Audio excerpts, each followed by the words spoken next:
अगर आपके गार्डन में लगे पौधे सूख रहे हैं या फिर इस तरह से सूख चुके हैं और आप उन्हें निकाल कर फेंकने वाले हैं, तो मैं आज आपको कुछ ऐसी होममेड फर्टिलाइज़र बताऊंगी जिसके इस्तेमाल से आपके सूख रहे या फिर सूख चुके पौधों में भी नई जान आ जाएगी। आपके पौधों की पत्तियां फिर से हरी भरी ग्रीन हो जाएंगी और पौधे में नई ग्रोथ शुरू हो जाएगी।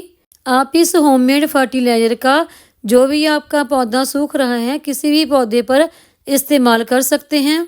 इसके रिजल्ट आपको बहुत ही अच्छे देखने को मिलेंगे।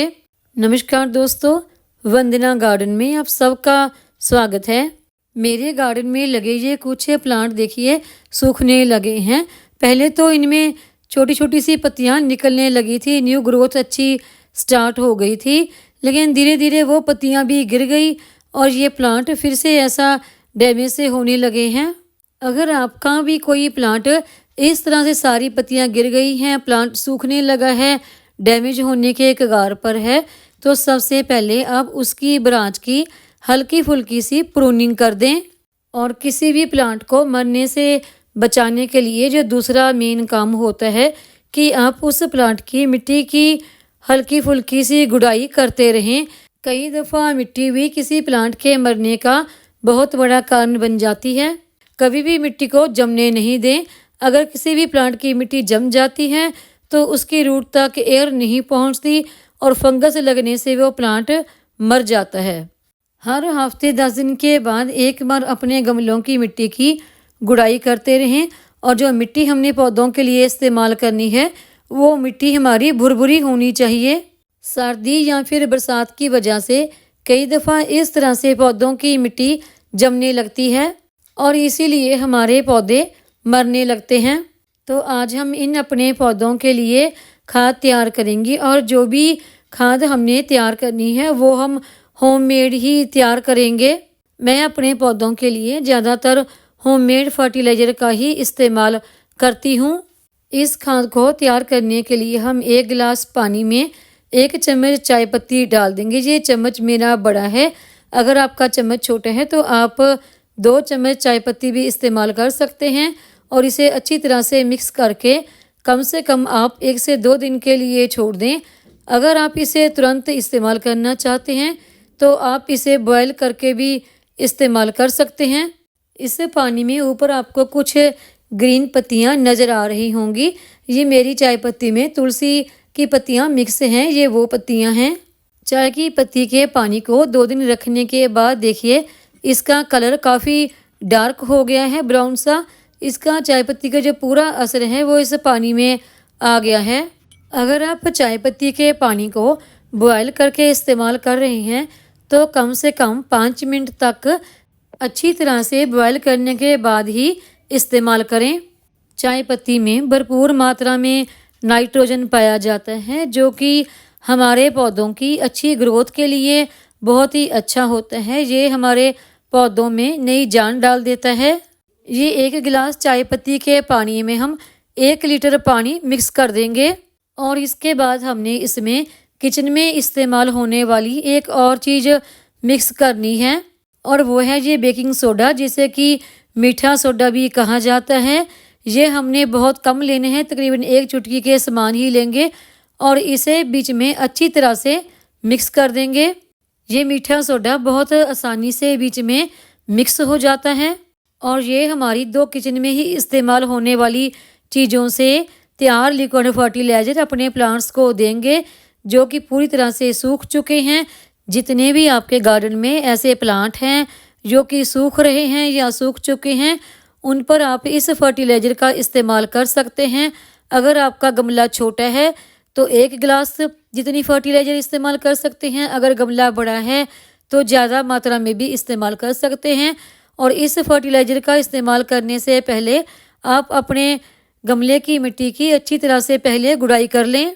और ये मेरा शमी का प्लांट भी देखिए काफ़ी ज़्यादा सूख रहा है, तो इस पर भी मैं इसी फर्टिलाइज़र का इस्तेमाल करूँगी। ये एक बहुत ही पावरफुल फर्टिलाइज़र है जो भी हमारे मर रहे पौधे होते हैं उनके लिए। इस फर्टिलाइज़र को बनाकर आप अपने पौधों पर एक बार ज़रूर इस्तेमाल करें, फिर आपको इसके रिजल्ट देखने को बहुत ही अच्छे मिलेंगे। और इस बची हुई फर्टिलाइज़र को मैंने अपने बाकी पौधों पर भी इस्तेमाल किया है। और बची हुई इस चाय पत्ती में हम फिर से पानी डालकर खाद तैयार होने के लिए रख देंगे। इस फर्टिलाइज़र को तो हमने अपने गमले की मिट्टी में इस्तेमाल किया है और एक दूसरी फर्टिलाइज़र भी हम तैयार करेंगे जिसे हम अपने पौधों की ब्रांच के ऊपर स्प्रे करेंगे। अगर हमारे पौधे की ब्रांच पर कोई इंसेक्ट वगैरह लगे हैं या फिर कोई मिलीबग लगा है जिसकी वजह से हमारे पौधे सूख रहे हैं, तो उसके लिए हम एक पावरफुल स्प्रे तैयार करेंगे। उसके लिए मैंने 1 चम्मच ये लिक्विड सोप लिया है। इस सोप को हम 1 लीटर पानी में अच्छी तरह से मिक्स कर देंगे। अगर आप पानी की मात्रा और सोप की मात्रा थोड़ा सा बढ़ाना चाहें तो बढ़ा भी सकते हैं। लिक्विड सोप पानी में बहुत जल्दी मिक्स हो जाता है, तो इसलिए मैंने ये लिया है। इसकी जगह पर अगर आप कोई भी साबुन जो आप घर में इस्तेमाल करते हैं, चाहे वो किसी भी ब्रांड का हो, वो ले सकते हैं। तो इस सोप को आप थोड़ी मात्रा में यानी 1 चम्मच के आसपास इस पानी में डालकर अच्छी तरह से उसे मिक्स कर लें। और जो दूसरी चीज़ आपको लेनी है वो है ये बेकिंग सोडा, जिसे कि मीठा सोडा कहा जाता है। ये मैंने 2 पिंच जितना लिया है और इसे हम इसी पानी में अच्छी तरह से मिक्स कर देंगे। इन दोनों ही चीज़ों का मिश्रण ये आपके पौधों पर किसी भी फंगस का अटैक हो, कीटों का अटैक हो, चींटियाँ लगी हो या मिलीबग लगा हो, सबके लिए बहुत ही असरदार होता है। अगर आपके पौधे की पत्तियाँ मुड़ रही हैं, जैसे कि हमारे मिर्च के और टमाटर के पौधे की पत्तियों को ये प्रॉब्लम हो जाती है, या फिर पौधे की पत्तियों को काटने वाला कीड़ा लगा हो, और जैसे हमारे गुड़हल के प्लांट की पत्तियों पर, कलियों पर भी मिलीबग बहुत ज़्यादा लगता है, तो उन सभी के लिए ये बहुत ही फ़ायदेमंद है। और अभी हम इस लिक्विड को अपनी स्प्रे बोतल में भर लेंगे और इससे हमने अपने पौधे पर ऊपर से नीचे तक पूरा अच्छी तरह से स्प्रे करना है। पूरी तरह से अपने पौधों को इससे नहला देना है। इस स्प्रे को तैयार करने के लिए आप मीठे सोडे के साथ अगर आप हैंड वाश या फिर शैम्पू का इस्तेमाल करना चाहें तो वो भी कर सकते हैं। अगर आपके पौधे ज़्यादा हैं तो आप इसे ज़्यादा मात्रा में भी बना के इस्तेमाल कर सकते हैं। मैंने आपको 1 लीटर पानी का हिसाब बताया है, और जब भी आपको इसका स्प्रे अपने पौधों पर करना है तो शाम के समय ही करें। उसी हिसाब से आप इसकी मात्रा बढ़ा भी सकते हैं।